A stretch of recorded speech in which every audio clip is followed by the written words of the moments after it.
Hello. Today I'm going to talk about maximizing the best use of your time. Or in other words, how to use your time more effectively, because a lot of us are not that great at it. I know I am not. So, here we go. I'd like to start off with this video about how we treat our time.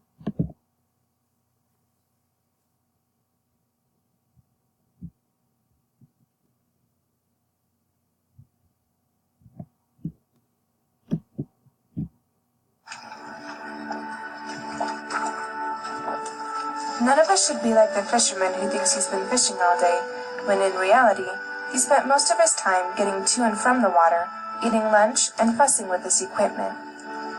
Fishing success is related to how long you have your line in the water, not to how long you are away from the apartment. Some fishermen are away from home for 12 hours and have their line in the water for 10 hours. Other fishermen are away from home for 12 hours and have their line in the water for only 2. The same principle applies to schoolwork.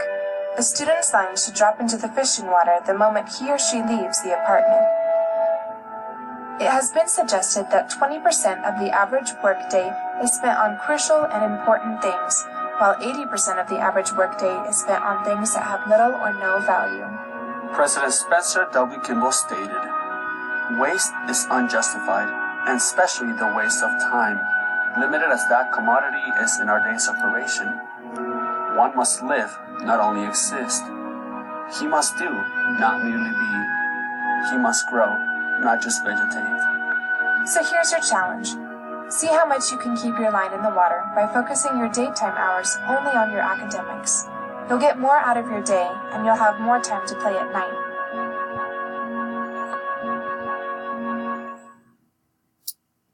Alright. So, on that note, I want to bring up the fact that the time we waste can never be won back again. Lost time is never found again. Heavenly Father has given us time as a wonderful resource, and He expects us to respect it. Spencer W. Kimball once said, "Waste is unjustified, especially the waste of our time, limited as that commodity is in our days of probation. One must live, not only exist. He must do, not merely be. He must grow, not just vegetate."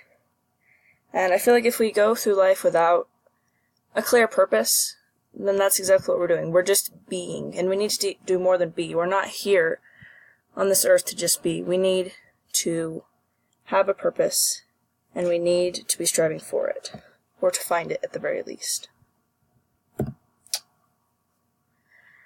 So I think that when many people think of time management, they think of making schedules and planners. However, in order to schedule our time, we must first decide what is most important to us.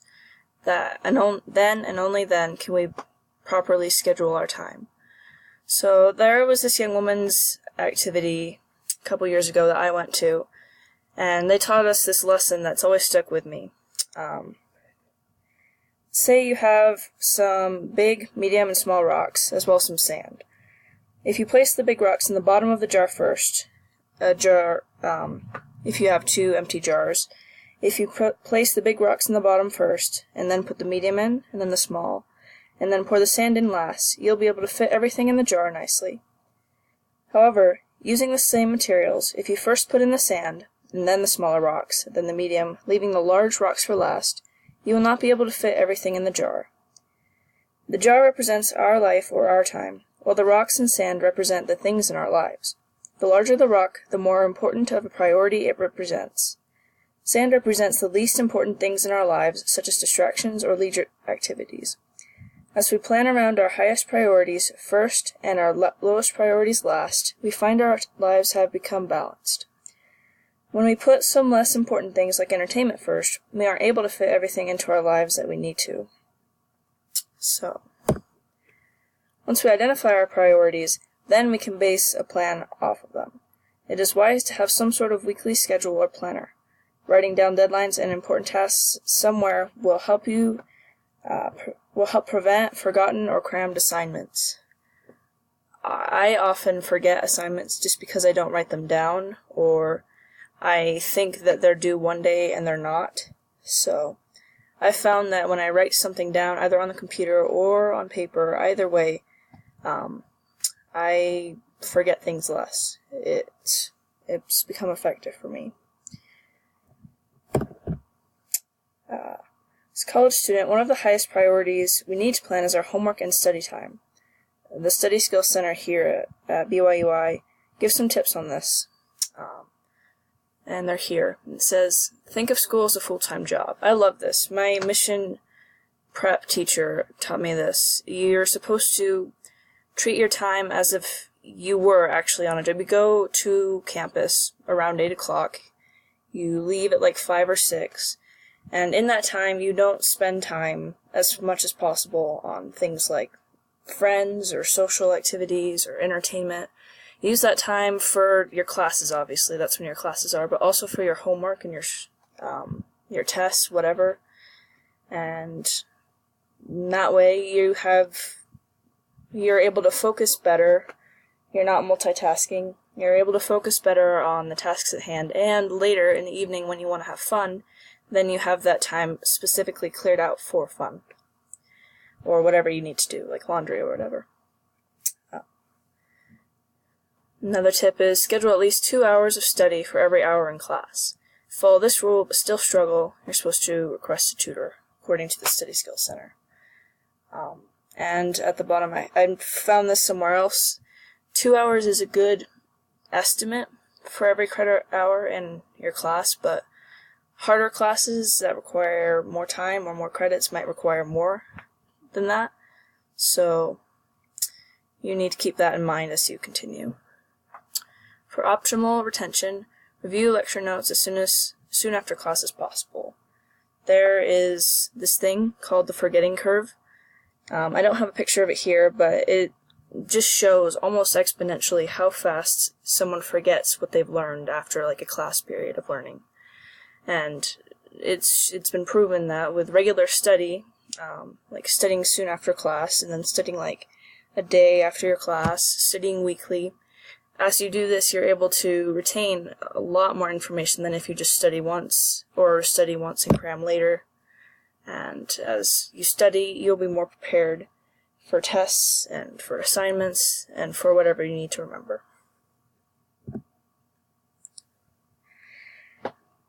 We can also increase how effective our studies are by reading strategically. These tips I found on the BYU Idaho site are just for how to read a textbook effectively. I think for me, this is effective because sometimes when I'm reading, I don't know where something is going, and I kind of forget what I'm learning because I don't have a category to put it in. If you use these strategies, you have a mental outline to sort of base your information on, and then you're able to put it in those categories and remember it better. So the first step is just to read intros, the first few paragraphs. First few paragraphs usually summarize or introduce you to the topic. Then you're supposed to read the headings and sentences under the headings. Likewise, the sentences under the headings will also introduce the heading topic. And if you treat the heading as a question, like for this one that I found, the Quadrant 2 tool, your question would be, what is the Quadrant 2 tool? Or what does it do? Or something like that. And that way you have a purpose for reading it. You're trying to figure out what the heading is about.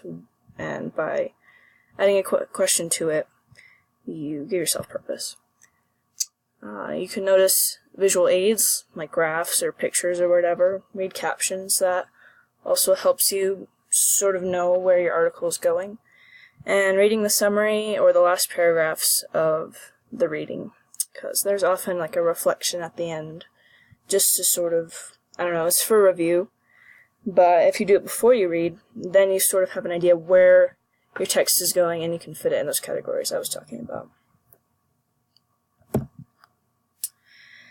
And this is one of the most important things I think about using your time effectively, is that whether you're studying or whether you're just trying to get on a schedule for to help you manage your time, you're not going to be perfect. You can strive for perfection, because we've been instructed to do that, but we're not to expect it now.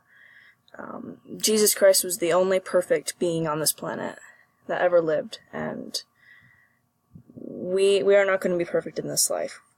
So I like this quote from Elder Holland. It's in a talk called Be Therefore Perfect Eventually. So this is what he said.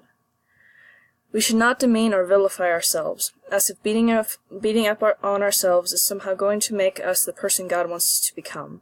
No, if we admit that honestly in our trying to prove, we are not hypocrites, we are human.